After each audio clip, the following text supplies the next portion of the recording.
puji nama Tuhan. Puji nama Tuhan. Puji nama Tuhan. Dan saat ini kita akan melihat bagian kedua daripada pengaruh Roh Kudus bagi kehidupan. Kita akan melihat yaitu Roh Kudus itu menyatukan jemaat. Sekali lagi, Roh Kudus menyatukan jemaat. Kita buka ayatnya dalam Kisah Para Rasul ke-44 sampai yang ke-45. Dikatakan, saya bacakan, dan semua orang yang telah menjadi percaya tetap bersatu. Garis bawahi kata tetap bersatu. Ini penting. Dan segala kepunyaan mereka adalah kepunyaan bersama. Nah, segala kepunyaannya adalah kepunyaan bersama. Dan selalu ada dari mereka yang menjual harta miliknya, lalu membagi-bagikannya kepada semua orang sesuai dengan keperluan masing-masing. Nah, kita melihat bahwa jemaat mula-mula, jemaat yang pertama ini kita bisa belajar bahwa mereka tidak egois. Mereka peduli terhadap sesama mereka. Mereka saling membagikan segala sesuatu yang mereka lihat, wah ini dibutuhkan oleh jemaat-jemaat yang lain. Mereka ikhlas dan mereka rela untuk membagikannya kepada jemaat-jemaat yang membutuhkan sesuai dengan keperluan mereka masing-masing. Kita melihat bahwa jemaat yang pertama ini itu mereka bersatu.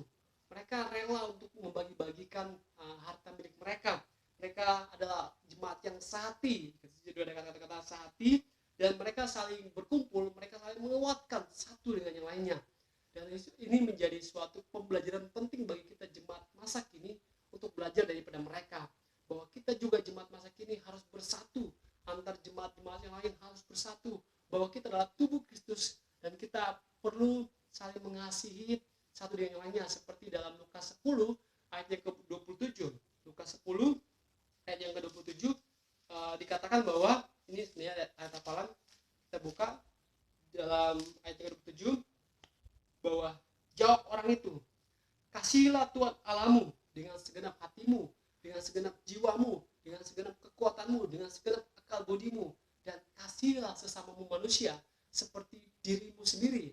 Nah, ini adalah hukum yang penting dalam kehidupan kita. Dan kita melihat bahwa siapa sesama kita. Nah, dikatakan bahwa dalam ayat yang berikutnya itu bahwa sebenarnya bahwa sesama kita ini adalah tentang cerita tentang perumpamaan orang Samaria yang baik hati, di mana ketika itu ada seorang imam yang lewat, ada seorang Lewi yang lewat, dan ada seorang Samaria yang lewat. Mereka melihat seorang yang dianiaya oleh orang yang jahat, dan dia tergeletak di jalan. Dan orang Samaria ini adalah orang yang baik hati. Dia tidak memandang perbedaan bahwa oh ini orang Yahudi, oh saya orang Samaria. Tidak, tapi dia tetap memiliki belas kasihan kepada jemaat yang membutuhkan. Dan ini menjadi pelajaran penting buat kita bahwa kita harus memperhatikan jemaat-jemaat kita. Dan pada kesempatan saat ini adalah hal yang penting di masa pandemi, di mana kita bisa melihat sekitar kita, melihat sekeliling kita, orang-orang yang membutuhkan itu banyak sekali, dan kita bisa saling berbagi kepada mereka. Mungkin ada yang bilang, saya tidak punya harta, tetap bantu mereka dalam doa. Mungkin kita bisa memberikan perhatian, kita bisa memberikan sesuatu yang bisa kita berikan, karena pasti ada hal yang bisa kita berikan, yang kita bisa kita bagikan kepada sesama kita. Dan apalagi yang memiliki harta berlimpah, kita bisa bagikan kepada orang-orang yang berkekurangan, yang berkelimpahan membagikan kepada orang yang berkekurangan, yang membutuhkan, karena mereka adalah sesama kita seperti yang firman Tuhan berikan pada hari ini.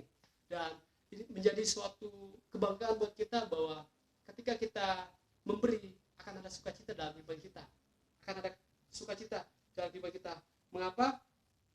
Karena saya percaya bahwa ketika kita saling memberi, maka kita akan tetap diberikan oleh Tuhan lagi, dan kita tidak perlu merasa khawatir bahwa kita akan meminta-minta, karena Tuhan yang menjamin bahwa anak cucu kita tidak akan meminta-minta. Amin. Amin. Firman Tuhan. Dan kemudian kita akan melihat dalam bagian yang ketiga bagaimana pengaruh Roh Kudus bagi kehidupan, yaitu Roh Kudus memberikan sukacita. Roh Kudus memberikan sukacita. Kita baca ayatnya dalam ayat yang ke-46. Dengan bertekun dan dengan sehati mereka berkumpul tiap-tiap hari dalam bait Allah. Mereka memecahkan roti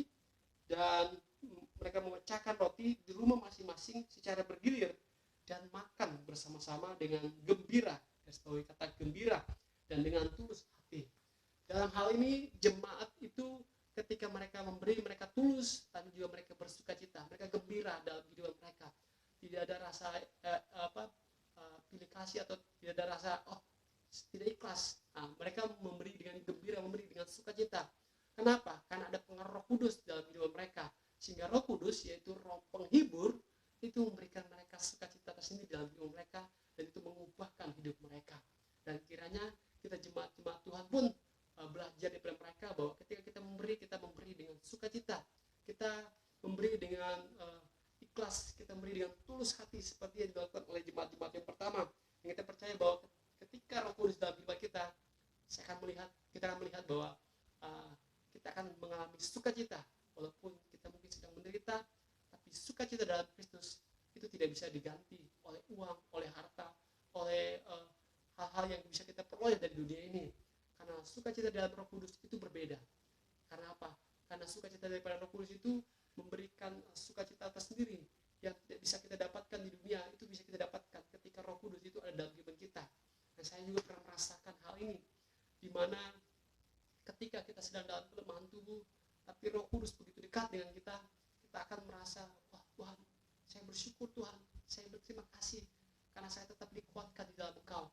Saya bersyukur Tuhan Yesus, biarlah Roh Kudus yang daripada Engkau tetap hadir dalam kehidupan kita, tetap hadir dalam kehidupan kita semua.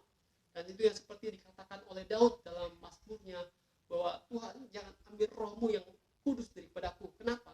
Karena Roh Kudus itu yang penting. Roh Kudus itu yang memberikan kita sukacita. Roh Kudus itu yang memberikan kita penghiburan ketika kita sedih, ketika kita bersukacita, ketika kita dalam keadaan yang menderita sekalipun. Tapi ketika Roh Kudus itu ada dalam kehidupan kita, maka kita tetap bersukacita, kita tetap gembira, karena Roh Kudus adalah Roh yang menghiburkan kehidupan kita. Dan ini menjadi hal yang penting dalam kehidupan kita. Saya percaya bahwa dalam kehidupan kita saat ini, kita harus tetap bersukacita. Seperti bagaimana pengaruh Roh Kudus bagi kehidupan, yaitu bagi kehidupan jemaat mula-mula,